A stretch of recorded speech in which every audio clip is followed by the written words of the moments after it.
I talk about it quite enthusiastically in my classes, and people look at me like, what do you mean we forget to eat? Or what do you mean we'll be hungry at night time? And I'm like, believe me.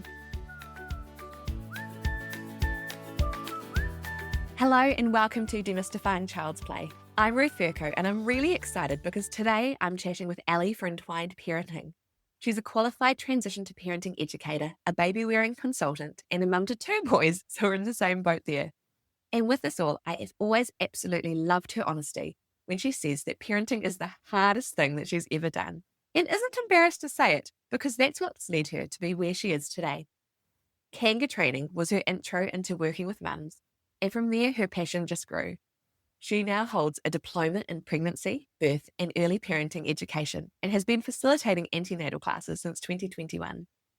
For Ali, whether it's an antenatal course, baby wearing consultation, or a parent support group, her aim is to inspire and empower parents to make informed decisions that suit their unique journey. Her business philosophy entwines the necessity of self-care and emotional well-being with the importance of having a village to support around us. And as mums with any amount of children under 5, or children full stop, I do believe the necessity of self-care and emotional well-being with the importance of having a village is really something that never ceases. So welcome, Ali. Kia ora, thank you for having me.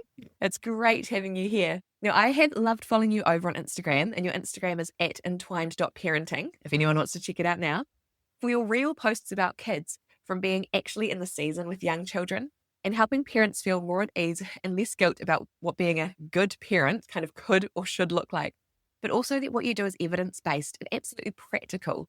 So before we get into your top 5, I'd really like to know, what is the passion behind all you share when you do share online?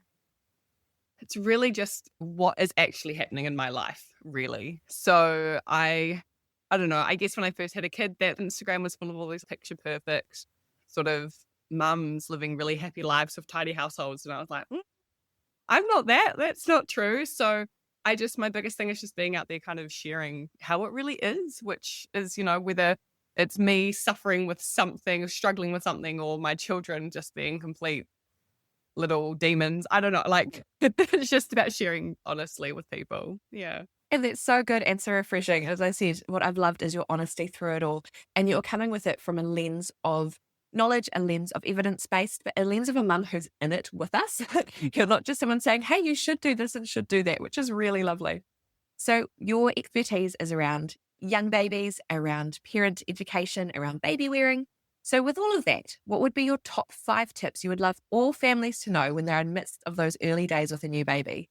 Yeah, so I've broken mine down based on things that we can do for ourselves. Because personally, my own experience is that you get trapped in this idea that like there must be something wrong with our baby in it. Like, we like to place blame on something, and it's so easy to place it on, or the baby's not doing this or this or this. So that's where my top 5s come from. So number 1 is sleep, because it's the biggest thing. We walk into being a new parent or adding one in, and it's just like you expect to get no sleep, but then a lot of us don't start with very accurate knowledge on what it is. So sleep is my number 1. Gaining information that's backed by evidence, because so much of it isn't, and what the real expectations are, what normal infant sleep behavior actually looks like, so that you can then work out, okay, what can I do to make it more manageable to do that? Whether that is having like reverse sleep-ins. So you go to bed earlier so that you can get a little bit of chunk of sleep at night to then wake up to them really early in the morning.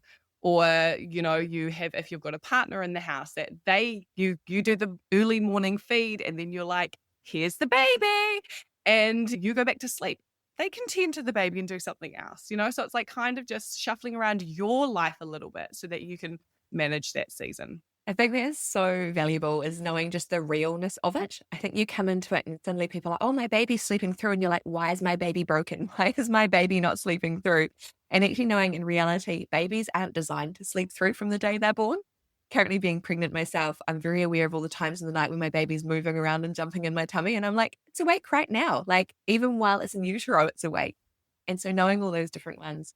For me, one of the biggest tips I got from my cousin is, I was in my feeding journey, I was able to breastfeed, and then at 6 weeks, we're able to introduce a bottle. And so I fed every feed of the day apart from the last one, which I would give the bottle to my husband, and he would do the last feed of the evening. So I'd get that reverse sleep in. which I'm a night person. So it's really hard to go to bed early. I'd much rather go late, but then that doesn't work with my husband going to work. That was something that worked for me. But I think the reverse sleep-in is such a good idea and such a hard, I think, concept to grasp when you're like, but I just want to have that sleep-in the morning. Sleep is sleep. Yeah. I think that's quite a common one. Like, I think a lot of people try to do that one as well. And it doesn't have to be with a bottle. Like, if you do a bottle, that's great as well. But I often hear the breastfeeders being like, but I can't. Like, I'm breastfeeding. It's like, no. Feed the baby, get their tummy all nice and full. And then you can still do the same thing. Like, bring in baby carriers, because then you can kind of force sleep on the baby while you can sleep. There are so many ways around it. And what I really love about this day and age is that the husbands, the partners are more involved. There is the expectation, and dads are actually talking to each other about being involved. And so actually giving really practical ways of them being involved and bonding with baby is really amazing, because they can be exactly the parent you can, even if they can't do the same feeding that you can. Yeah, 100%. We've got very active partners these days, which is amazing. Yeah, that is so good. So what would be your second tip? Number 2 is around food. So eating. So we spend so much time concentrating on the feeding of our baby, however that looks, and it's so stressful, that we often forget about how to feed ourselves. And it's obviously like food is vital, like we need food, but how can we make that easy for ourselves? So leading, like when you're pregnant, can you prep a whole lot of food now that you can go in the freezer, be that like full dinners or brownie. I baked a brownie and cut it up and chucked it in the freezer when I was pregnant with my first. Best thing, you just pop it in the microwave and it was like gold in my mouth. It was so good. Or could you ask friends and family? Can they help with the feeding thing? Or just accepting that maybe you can't cook meals for the first few days or few weeks because it's just too hard. And that's okay. Like if you have the finances to, like, can you just get Uber Eats or live off takeaways? Because as much as we want to eat a well-balanced diet, but I'm like, it's not the time. Like, don't even, like, getting those calories in is far more important than what the calories are actually made up of. So, like, eating the food that's going to make you physically feel good and help you recover, while also just emotionally making you feel good as well. Yes, that is so true. And I feel like the key word from there is accepting. It can be so hard, especially for us as mums, especially if we've had careers for a couple of years, to just accept that help and accept that we're in this season that we can't do everything. And especially I found for my first, that brain shift from being a job where you're doing lots of things and you're in control and you know what's happening, to suddenly this whole new world, letting go and letting people help you. It can be really hard. So accepting this is a new year, it's a new season, and just leaning into it. One thing I did that was really handy is I used to get so hungry at nighttime when I was feeding, because especially with my first, just seemed to be feeding a lot at night. And so I used to pack myself a lunchbox before bed so that it would be next to where I'd feed my child. And so I'd have easy snacks to grab, because otherwise I'd just be sitting there thinking about how hungry I was, or try and walk around while half feeding and grab stuff from the cupboard. And that just never really worked. Like, feeding us is so key, because as you said, there's so much put on how we feed the baby, and is breastfeeding going well, but it's definitely about how the mum's being fed as well. Yeah, I talk about it quite enthusiastically in my classes, and people look at me like, what do you mean we forget to eat? Or what do you mean we'll be hungry at nighttime? And I'm like, believe me, just anything, like make sure it's food that's easily accessible as well. Like you need to be able to eat it with one hand. So I always talk about like meals that you can have in a big bowl with a spoon, not soup that will slosh everywhere, but anything with a spoon, little snacks on the go. I tried to be healthy with my first and take like nuts and stuff to bed at nighttime. And that was really sad. And all I wanted was a biscuit. So second time round, I just had like Tim Tams and toffee pops, because that's what made me feel good at 2 a.m. I am so with you there. I had such a more healthy lifestyle with my first one, because I was so sure I was going to be this type of mum that did everything well. And I still tried, keeping all those good bits, but also you just need treats to get you through, because it is hard and it is long, but it's a season and you come out of it, and those chocolate biscuits are okay. Absolutely. Okay, so what would your third one be? It's around relationships, and like any relationships really. So there's the relationship. You could start off by looking at the relationship between you and your partner, because whether it's your first baby or you're like, adding more in, it's massive shifts. And you kind of become like boats in the night, like you pass each other around, you kind of lose, a lot of people, not everyone, but a lot of people like lose that sort of like intimacy. And if you're not aware of that, it can be really concerning, and it can put a lot of added stress onto your life. There's also like the relationship, if you've already got children and you bring another baby on board, like your relationship with them, because there's only so much that you can give. And in those early like days and weeks and months, especially if you've got quite a high needs babies, you're spending so much of your energy and time with them that, you can kind of almost forget about the other ones. You never forget though. You just start to feel that guilt that you're not spending all that time with them. So prepping beforehand, have conversations with your partner about, hey, this is probably what it's going to look like for a while. Have the conversations with your kid to be like, hey, I'm going to spend a lot of time sitting here feeding the baby and they're going to cry. But that's why if you've got a partner, be like, hey, like you can step into those shoes now and be the go-to parent for the bigger kids. Or like making sure that there's little activities you can do on the couch with your bigger kids while you're stuck underneath feeding or like snuggling with your other one. It's also just kind of to recognize the relationships around you as well. Can you set up a plan to help you get through that stage, making sure that the people around you are actually providing you with something that's beneficial? Like, are they coming into your space to visit you and to care for you, or are they coming in just to see your baby and it's not going to make you feel very good? So there's lots of different bits about the relationship, but it's a very worthwhile thing to kind of think about before babies even arrive, because it can be quite a minefield afterwards. Yes, that is so true. And I think that last bit you said about people, are they visiting you or are they visiting the baby?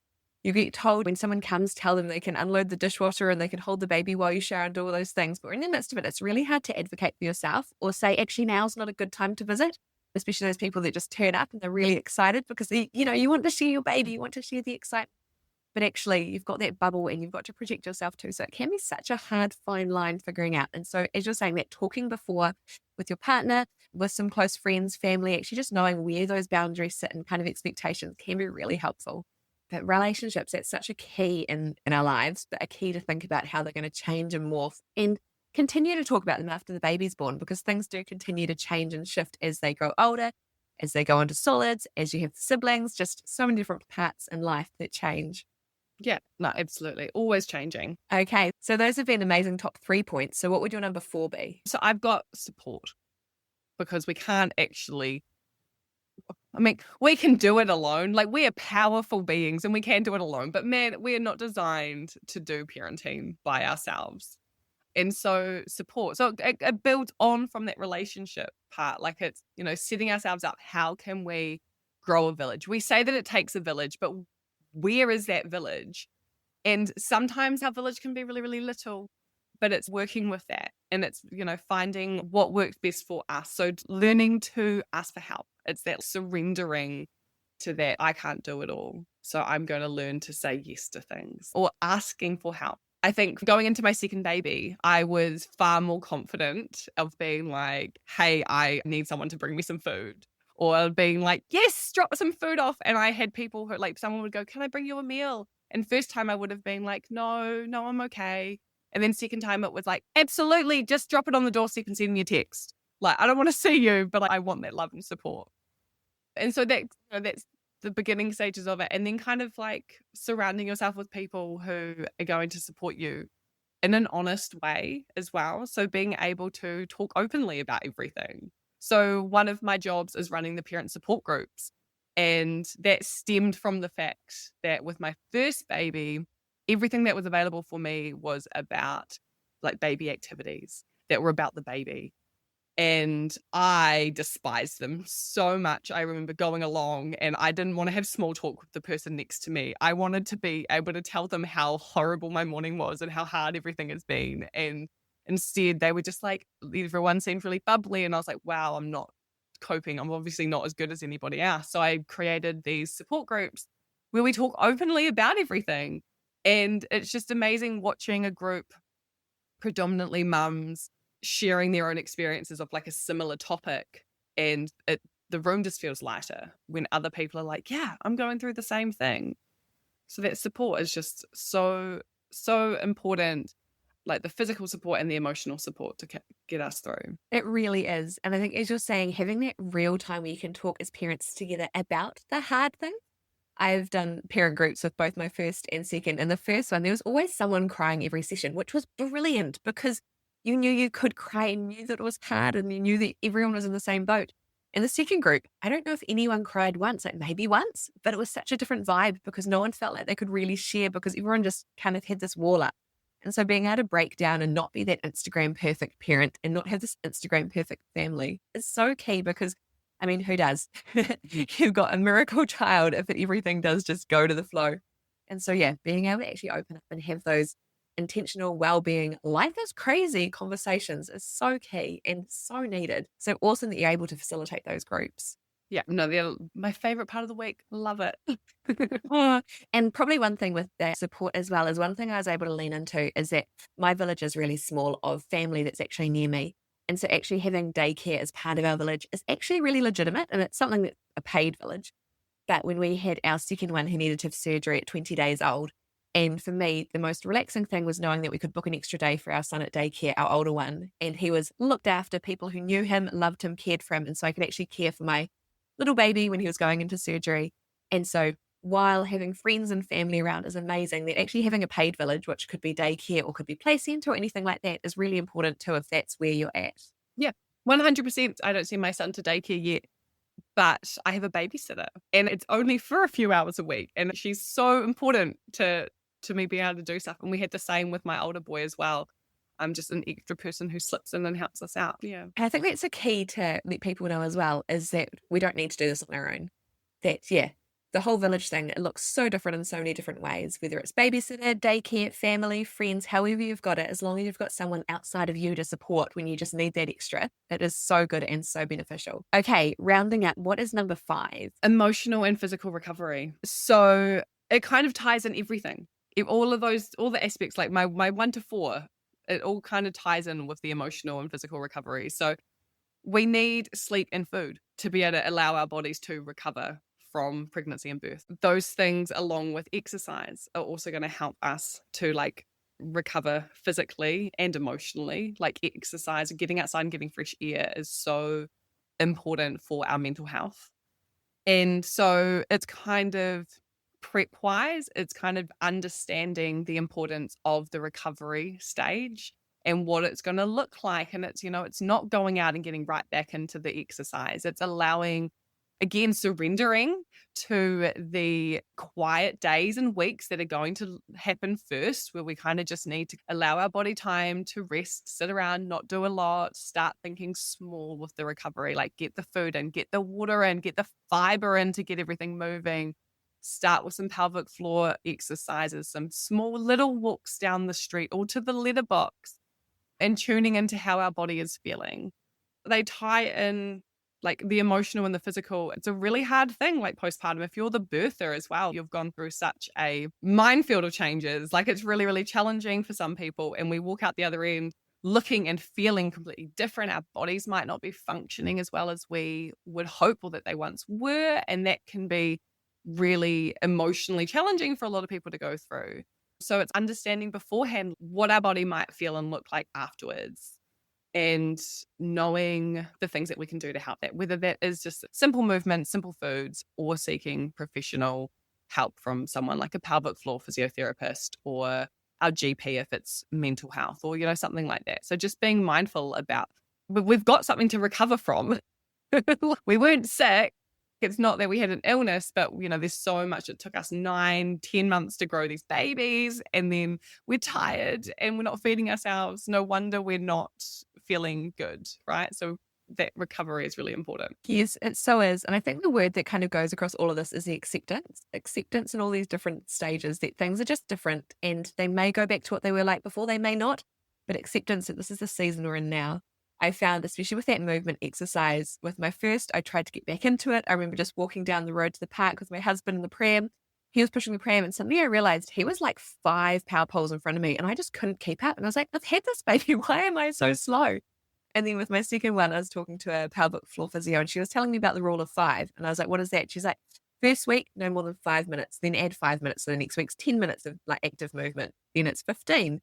In the third week. So you're slowly building up 5 minutes at a time. And so when I relaxed into that a bit more, I was like, oh, literally walking to the letterbox and back is fine for the first week. I don't need to try and walk to the park and go for a walk around the block. So being able to accept this new state, whether it's a long time, whether it's a short season, just being able to get into it. But yes, being able to move, having that emotional time as well to actually lean into their recovery and accepting that you've got all these hormones going on in your body and floating around, that things will be different and things will be hard, but we will get through. and then getting that support if you do need that extra support with your body or emotions or anything. Yeah, no, 100%. Yeah. And I was very similar with my first. I think I was 2 days postpartum and we went for a big walk around the block. And it was fine, but I got home and it was like, that wasn't okay. And then second time round, I was like, I'm not doing anything. I just hung out at home and it was so good. You do so much learning between your first and your second one, and that's what it is. So those were some amazing top fives. So much for us to take home and think about, and especially as I'm about to welcome our baby number 3 for me to remember. Is there any kind of closing things that you really want to share to finish it all off? My favorite saying, and like everyone says it, but it's just like reiterating the fact that if you are finding it hard, it's not because you're doing anything wrong. It's not because your baby is broken and needs fixing. You're finding it hard because parenting is just a hard thing. Okay. And there's so much support out there. The hardest part about that is finding the support that fits right for you. So if it doesn't feel good, throw it in the bin, block that account, don't reply to that email, but do ask for help because people do want to help you. We do want to help you. Yeah, you're doing an amazing job. Yes, I agree with all of that wholeheartedly. So if you're listening and you want to connect with Ellie more, where are we going to find you? So in person, I am in Palmerston North and I run antenatal classes, the parent support groups, and I also run Baby Wearers Manawa too. So we do a sling library. And then online, I am under entwine.parenting on Instagram, TikTok, and Facebook. Most active over on the gram. So you can find me on there all the time. Far too much, but that's where I am. Fantastic. Thank you so much for coming along today. I've really enjoyed chatting and I know everyone will have really enjoyed listening too. So make sure you go and check her out on Instagram for all this real talk, real aha moments, and when you can go, oh yeah, it's not just me. We're all in this together. So thank you everyone so much for listening. Remember, today is a great day to play and to look after yourself as you're looking after your little ones. If you've ever wished that you had a group of parents who just get it, I would like to welcome you to the Play Schemas Collective. It's where you can ask questions without judgment, share those little wins only another parent would understand, and dive deeper into your child's play with people who speak your language. Join us at playschemas.com/collective for more information. We can't wait to have you on the inside.